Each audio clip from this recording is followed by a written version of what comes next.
Welcome to Telugu one news. నేను మహాలక్ష్మి. ఈరోజు మనతో పాటు పొలిటికల్ ఎనలిస్ట్ సుంకర వెంకటేశ్వరరావు గారు, సువేరా గారు మనతో పాటు ఉన్నారు. ముద్రగడ పద్మనాభం, ఆయనకు ఒక ముద్ర ఉంది, అందరికీ హ్యాండ్ ఇస్తారని.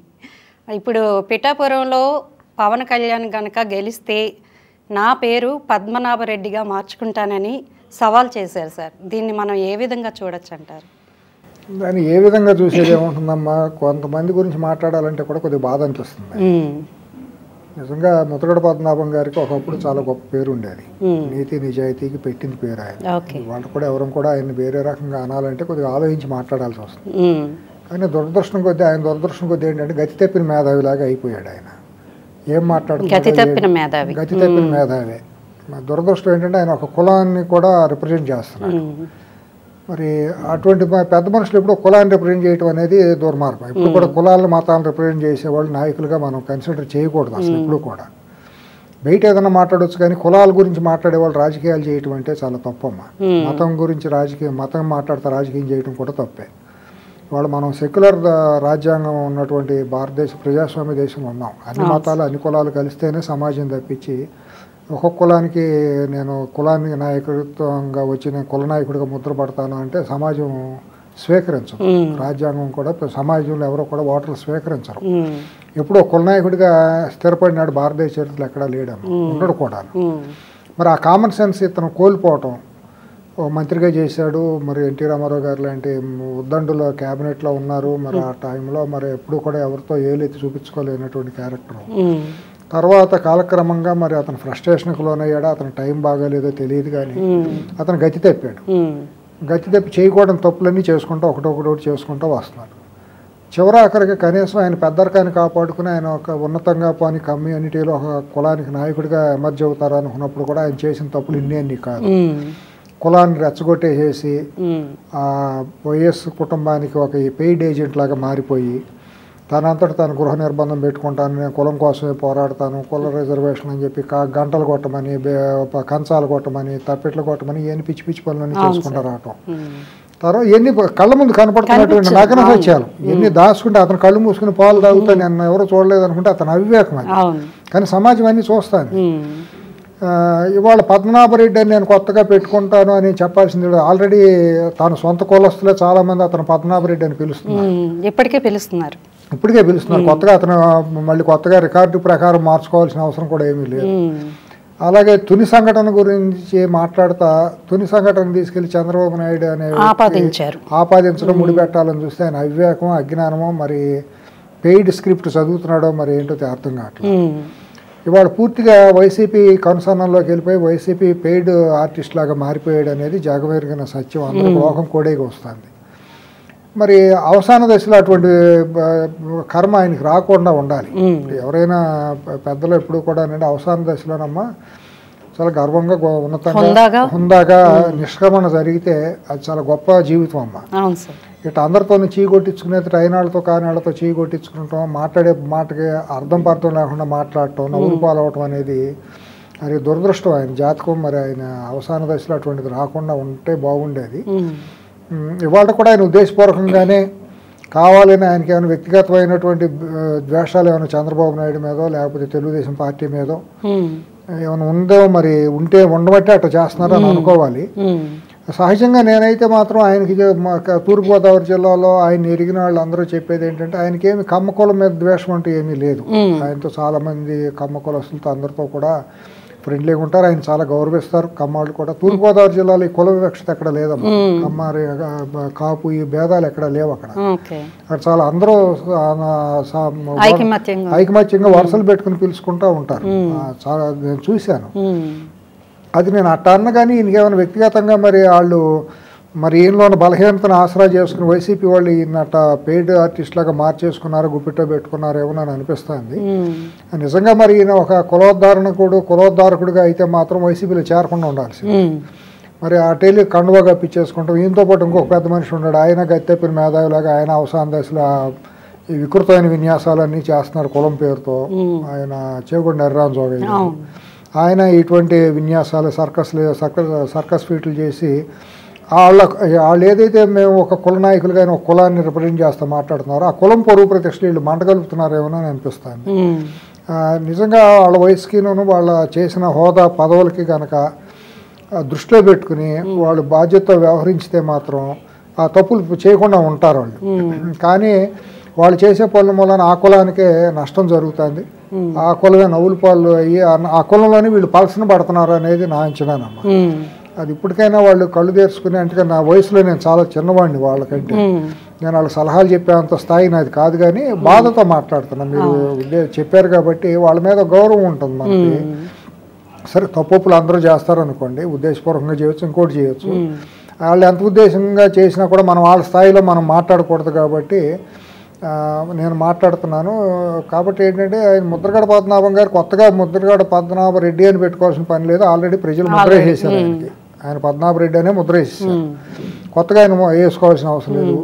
తునిని తీసుకెళ్లి చంద్రబాబు నాయుడు గారికి ముడి పెట్టాలంటే రైలు ఘటన తీసుకెళ్లి ముడి పెట్టడం, కోడికత్తిలోనూ గొడ్డలు ఇట్లా వివేకానంద రెడ్డి గారి హత్య కేసులో కూడా ఇట్లాగే చంద్రబాబు నాయుడు గారి మీద వృద్ధాలని చూశారు కదా. నిన్న కాక మన గులకరాయి డ్రామా కూడా చంద్రబాబు నాయుడు గారి పేరు చేశారు కదా.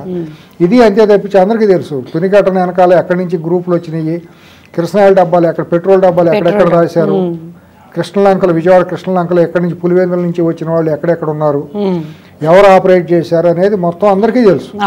అయితే తప్పు ఏంటంటే ఆ రోజు ఉన్న ప్రభుత్వం సరైన గట్టి ఫరం నిర్ణయం తీసుకోలేకపోయింది, యాక్షన్ తీసుకోలేకపోయింది. ఎందుకు తీసుకోలేదంటే తీసుకుంటే వాళ్ళు ఏదో రాజకీయం చేసేసి దీన్ని మళ్ళీ సామాజికంగా రాద్ధాంతం చేసేసి శాంతి భద్రతలు విఘాతం కలిగించే ప్రయత్నం చేస్తారని చెప్పి వాళ్ళు భయపడుతూ వచ్చారు. ఆ భయం వాళ్ళ పేటకే చుట్టుకుంది.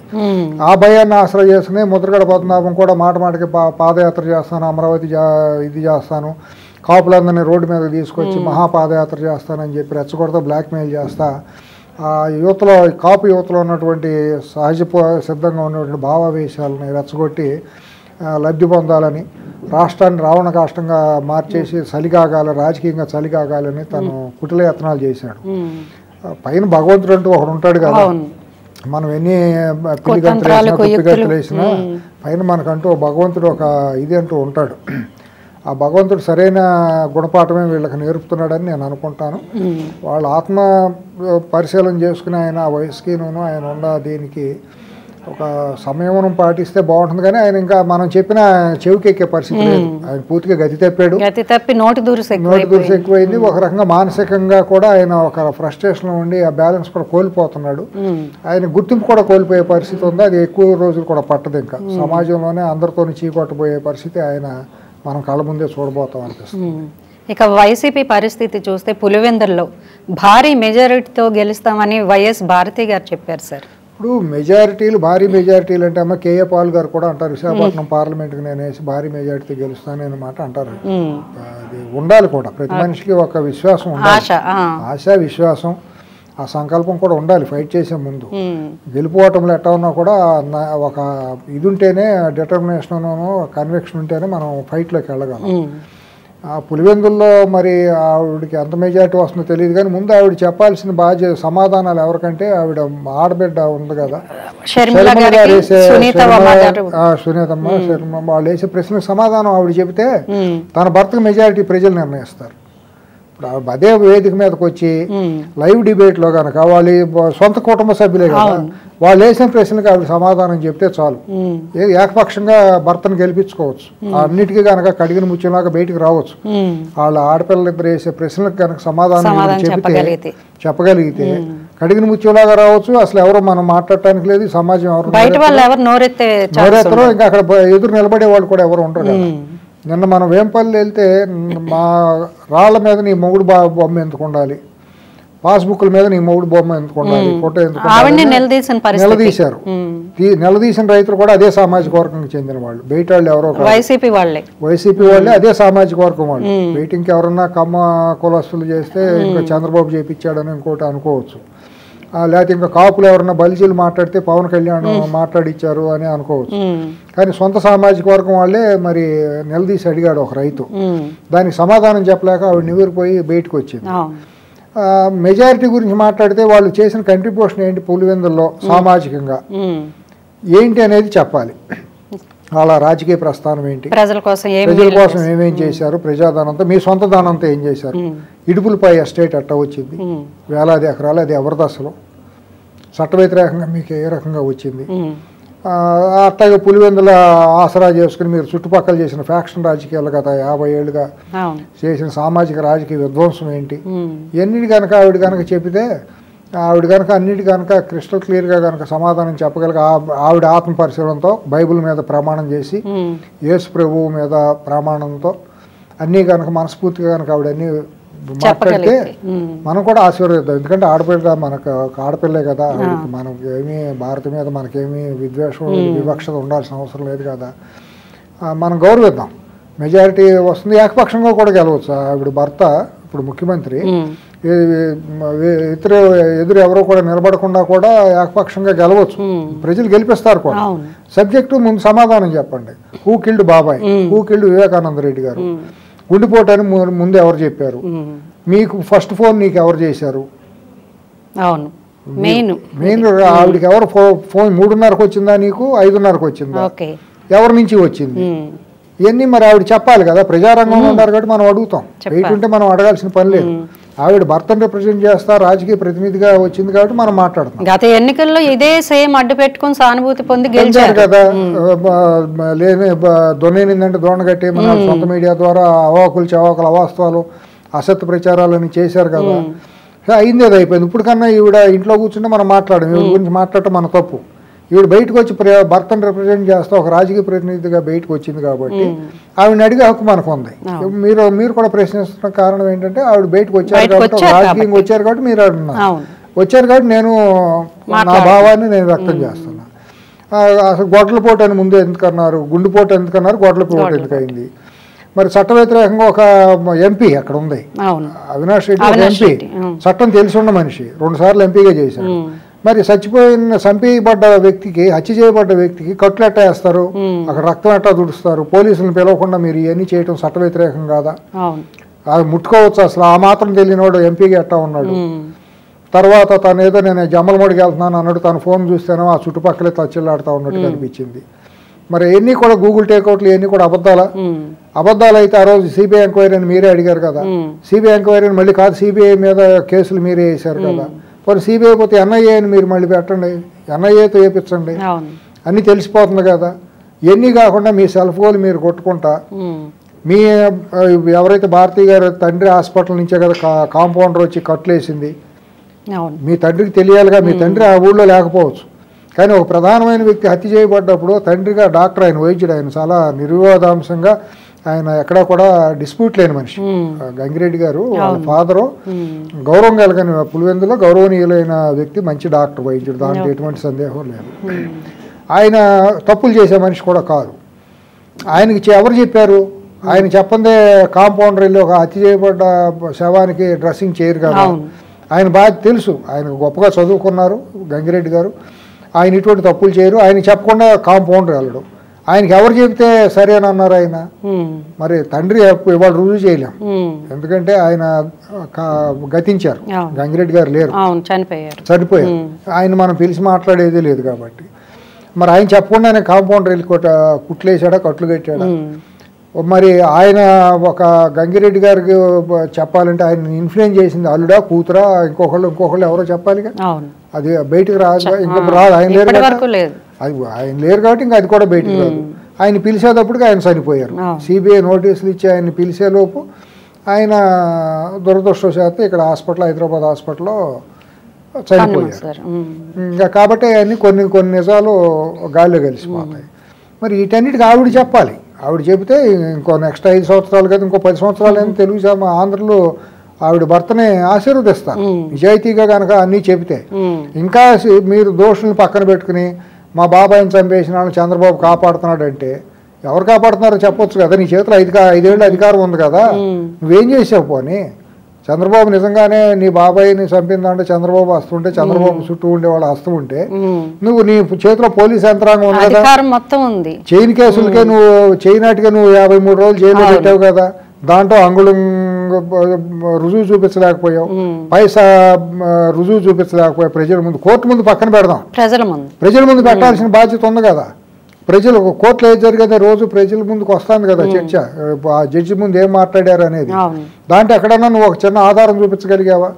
ఇది ₹1,00,000 చంద్రబాబు తిన్నాడు, లేకపోతే ₹1,00,000 మీద సంతకం పెట్టాడు, అసలు ఏమి ఎయిన్ రోడ్డు మీదే ఒక దొంగ కేసు పెట్టారా? ఎయిన్ రోడ్డే, ల్యాండ్ ఎక్విజిషన్ లేదు, దాంట్లో అసలు జరిగిన ఇది ఆరోపణ లేదు, ఆరోపణ వీళ్ళు చేసిన ఆరోపణ. అక్కడ ఏదన్నా ఇన్నర్ రింగ్ రోడ్ అసలు వేసింది ఎక్కడ? దాంట్లో జరిగిన అక్రమం ఎక్కడ నువ్వు కేసు పెట్టడానికి? తర్వాత ఏపీ వెంకటేశ్వరరావు గారి మీద కేసు పెట్టారు. ఆయన విదేశాలలో కొనుక్కొచ్చింది ఎక్కడ? కొంటే కదా అక్రమం అవినీతి జరగటానికి, లేనిది ఉన్నట్టు చూపించటమే కదా. ఆయన విదేశంకి వెళ్తే తర్వాత ఒక కమిటీ ఏర్పాటు చేస్తేనే కదా ఆ డీజీపీ ఆయన తర్వాత ఇంకొక ఫైనాన్స్ సెక్రటరీ ఎవరు ఉంటారు, ఆ కమిటీ రిపోర్ట్ పట్టుకునే కదా వీళ్ళు వెళ్ళి కొనదామని వెళ్ళేది. ఆయన ఏకపక్షంగా కొనే వ్యక్తి కాదు కదా. కొన్నాడా పని ఏమన్నా? కొంటే ఇన్స్ట్రుమెంట్ ఎక్కడ ఉన్నాయి, దాని బిల్లులు ఎవరు చెల్లించారు, ఇది అయిన తర్వాత కదా నువ్వు కేసు పెట్టాల్సింది. ప్రైమా ఫేసి అనేది ఏమీ లేకుండా నువ్వు కేసు పెట్టి 5 ఏళ్ళుగా ఒక వ్యక్తిని హింసించుతా ఒక మొన్న స్పాట్లెస్ మనిషి తను తీసుకొచ్చి ఇట్ట పెట్టావు. పోనీ చంద్రబాబు నాయుడు అనే అవినీతి పరుడే అని అందాం, నువ్వు ప్రూవ్ చేసావా 5 ఏళ్లలో? విశేషమైన అధికారం నీ చేతిలో ఉంది కదా, నువ్వేమీ చేయలే. పోనీ మీ బాబాయిని ఎవరు చంపారో నువ్వు సిబిఐ దాకా ఎందుకు నువ్వే తేల్చొచ్చు కదా, నువ్వేమీ తేల్చలా. ఇంకా ఆ సన్నాయి నొక్కులోనూ కూని రాగాలి ఎందుకు? మా బాబాయిని చంపిన వాళ్ళు నిన్నగాక మొన్న మా బాబాయిని చంపేశారు, వాళ్ళని కాపాడుతున్నాడు చంద్రబాబు అని మళ్ళీ అంటే ఏమనుకుంటున్నారు వీళ్ళు? అసలు సమాజం అంటే విఘ్నత లేనిది, పిచ్చాళ్ళు, వీళ్ళు ఏం చెబితే అది నమ్మేస్తారు గుడ్డిగా అని అనుకుంటున్నారా? మరి ఇంగిత జ్ఞానం వీళ్ళు కోల్పోవటం, నుదుటి మీద ఏమీ లేదు, చిన్నగా వేసుకుంటే బ్యాండేజ్ వేసుకుని 2 వారాల పాటు ఒక డ్రామా నడపటం, నన్ను చంపేశారు, హత్యాయత్నం. దాని మీద హత్యాయత్నం అంటే రాయి ఒకటి తగిలి ఇంకోటి దానికి బౌన్స్ అవుతుందా? అదే గాలి కొట్టిన బంతే వెళ్ళి పట్టడానికి. నువ్వు రాత్రిపూట 5 అయితే నువ్వు అసలు బయటికి రావడం, సెక్యూరిటీ నన్ను రానివ్వట్లేదని చెప్పి బయట ర్యాంప్ వాక్ మానేసినాడివి. ఆ రోజు కరెక్ట్గా అదే రోజు నువ్వు వాహనం మీద ఎట్టా ఉంటావు? వాహనం మీద ఉంటే నువ్వు ఆ విజువల్ చూస్తే అమ్మా బండి మీద రాయి కనిపించదు, అసలు రాయి కనిపించదు. ఒకసారి ఇట్టా అనగానే ఇద్దరు ఒకేసారి ఎట్టా అంటారు? అదే యాక్షన్ డ్రామా. పోలీసులకు తెలియదా? ఫోరెన్సిక్ వాళ్ళకి తెలియదా? పోలీసుల్లో దాన్ని చేయగలిగిన నిర్ధారణ చేయగలిగినటువంటి ఘనాపాటీలు ఉన్నారు కదా, విషయ పరిజ్ఞానం ఉన్న ఐపీఎస్లో దిట్టలు ఉన్నారు కదా, ఆ మాత్రం తెలియదా? మనకు తెలిసిన దానికంటే 100 రెట్లు వాళ్ళకి ఎక్కువ తెలియాలి. మరి ఎన్ని సమాజం అనుకుంటుంది, నవ్వుతారనే ఇంగిత జ్ఞానం కూడా వాళ్ళు కోల్పోయి ఇంకా మేము సచీలురు, మేము అసలు తెల్ల రేషన్ కార్డు మీదే ఉంటాం, మేము పుట్టినప్పటి నుంచి మేము సంపన్నులు, ఈ ఆస్తి అంతా మేము కష్టపడితే వచ్చింది, ఈ ఆస్తి ఇప్పుడు 100 లక్షల కోట్ల రూపాయలన్నీ కూడా మరి చెప్పాలి. ఏ కంపెనీలు పెడితే ఎట్లా వచ్చినాయి ఏంటి తేడతాలని చెప్పండి అందరి ముందు.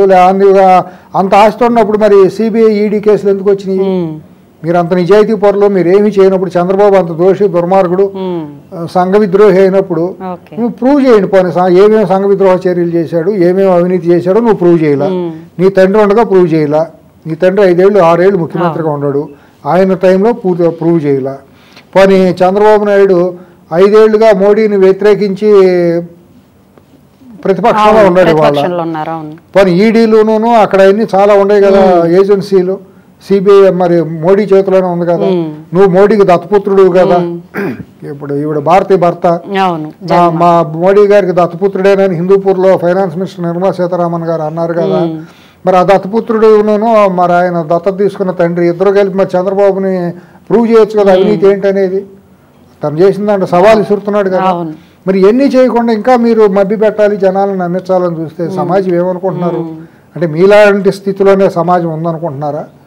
మీరు పిల్లి కళ్ళు మూసుకుని పాలు తాగి ఎవరో మమ్మల్ని చూడలేదు అన్నట్టు వీళ్ళంతటా వీళ్ళు ఏదో ఊహించేసుకుని ఆత్మస్థుతి చేసుకుంటా ఆత్మ వంచంతో ఒక అరాచకంగా గత 5 ఏళ్ళుగా అధికారాన్ని అడ్డం పెట్టుకుని విచ్చలవిడితనంగా దోసేసి కుటుంబాలను ఛిద్రం చేసేసి యువతను ఛిద్రం చేసేసి మొత్తం అంతా కూడా ఇలా ఎస్టేట్ లాగా మార్చేసుకుని రాష్ట్రాన్ని దాన్ని ఒక కల్తీ మద్యంగా ఏరులై పారిస్తా ప్రకృతి వనరులన్నీ దోసుకుంటా ఉంటే ఇంకా వాళ్ళ కలబొలి మాటలు అట్లా మాట్లాడటం మరి ఆవిడ విఘ్నతకే వదిలేదు. ఏపీలో అమ్మాయిలు మిస్సింగ్ గంజాయి.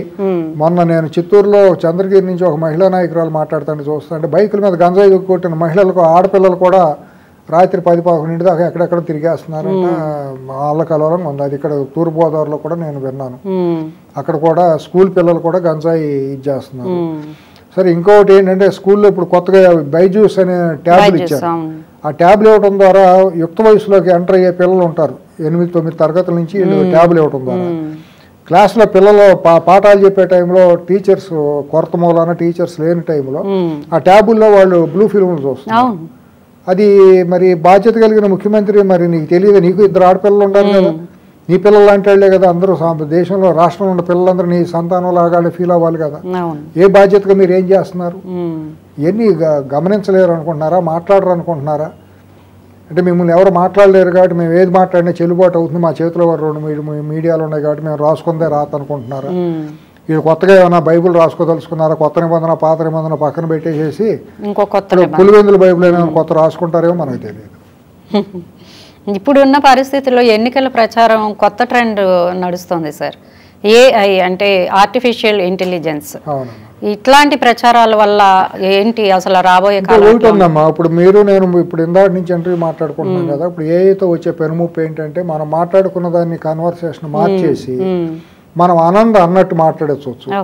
మన ముఖ కవళికల్ని లేకపోతే నోరు కవళికల్ని మార్పింగ్ చేసేసి ఈ స్క్రిప్ట్ చదివించాలి అని అంటే ఆటోమేటిక్గా అది ఏఐ టెక్నాలజీ చదివించేస్తుంది. ఇవాళ ఏంటంటే మనం నమ్మలేని పరిస్థితిలోకి వచ్చేసాను.